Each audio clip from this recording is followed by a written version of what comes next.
Кожного ранку вона прокидалась десь на годинку раніше за нас. І щоб не було, і як би не складалось.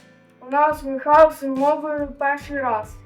Вона допомагала збирати портфелі, вдягала до школи і вела туди. А потім зі школи ми йшли на качелі.